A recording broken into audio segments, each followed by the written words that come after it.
Hi guys, Alexia Sabo here. Let's talk about what's #trending.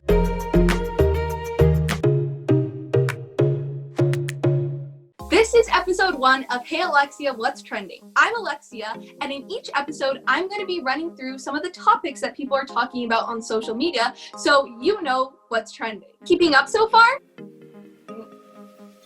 Let's jump into the trends. Netflix's new documentary, The Social Dilemma, has people going crazy over their social media use. It talks about the different algorithms and different designs, and also about how social media is changing us. We watched this in one of my classes at school. Our whole class was just like, what was that? Different people are really addicted to their phone more than we are, and I'm pretty addicted to my phone. Wait.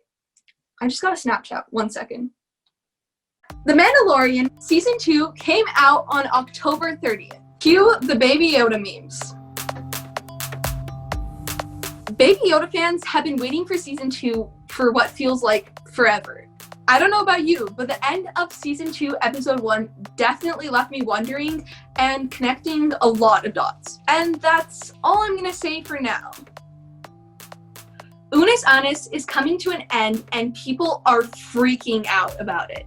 Unus Annus was a YouTube channel that was started almost a year ago on November 15th, 2019. This YouTube channel has a bunch of fun videos on it, but really there's a deeper meaning. What would you do if you knew how much time you had left? Pretty dark, right? The Unus Annus channel has had a countdown since they begun, and that countdown is coming to an end. On November 15th, the channel and all the videos will be deleted. A lot of my close friends have been watching them since the beginning. I didn't hear about it until I think 4 or 5 days ago. My friend was over at my house. She's like, I don't know if I want to tell you about this because you're gonna fall in love with it and be really sad. And then she told me about it anyways, and now I'm watching their videos. I'm like, you're gonna make me fall in love with this channel 10 days before it ends? Are you kidding me? Now that we're wearing masks pretty much all the time, a big problem has come up: acne, or maskne. Let's take a couple of minutes to look at this trend more closely.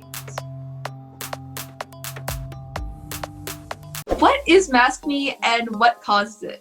So maskne is basically a form of acne. With COVID, we've been forced to essentially cover our faces where they normally weren't covered. And so what happens is we have things that are regularly supposed to be on the skin. So for example, our skin oils or sebum, we have some dead skin cells or keratinocytes, and those are regularly supposed to be there, and they go through skin cycles and they slough off.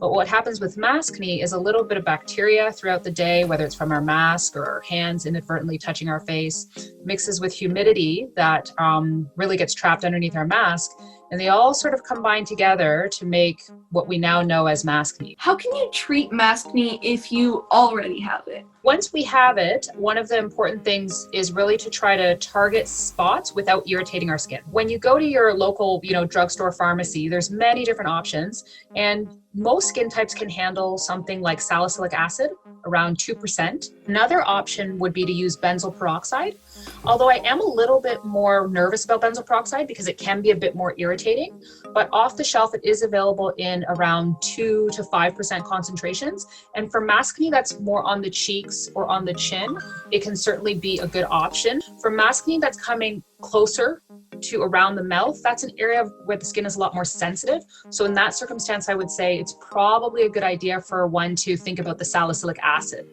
Can you give me your top 3 things that everyone should know about maskne? My top 3 things would be: prevent it by wearing a cotton or a silk mask that's clean. That's number 1. Number 2, make sure that you're clean hands and clean face when you go to apply the mask. And number 3, apply treatment and expect to notice improvement after about 5 to 7 days. So that's kind of patience would be my last suggestion. Well, thank you so much.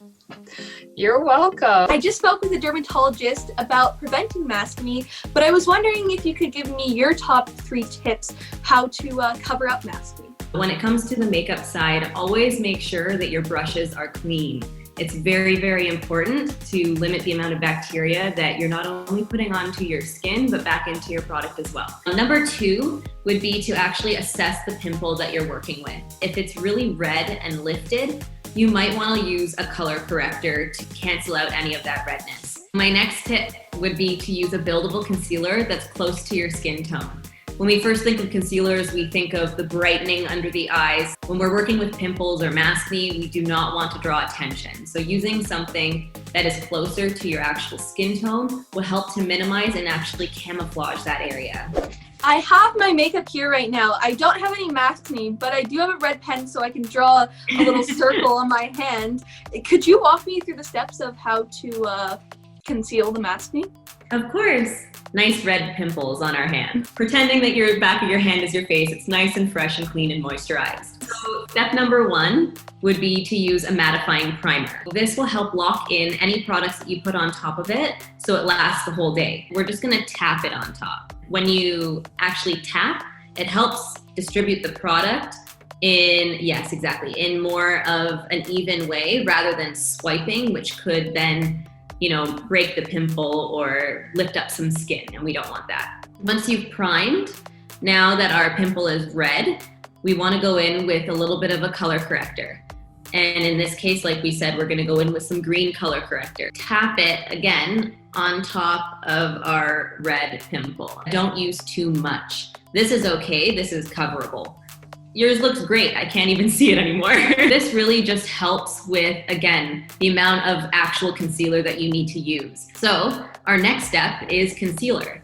And I like to use a medium coverage. Take a bit of your concealer and just tap it on top. So our last step, in order to lock it all in, I like to use a loose powder. Sometimes I'll just use a little bit on my finger and tap it on in place. Well, that's a wrap. The first episode of Hey Alexia, What's Trending? Hello. Let me know what you think about maskne and what trends you want to see in the future. Hit me up at cbckidsnews@cbc.ca. Alright, I'ma head out.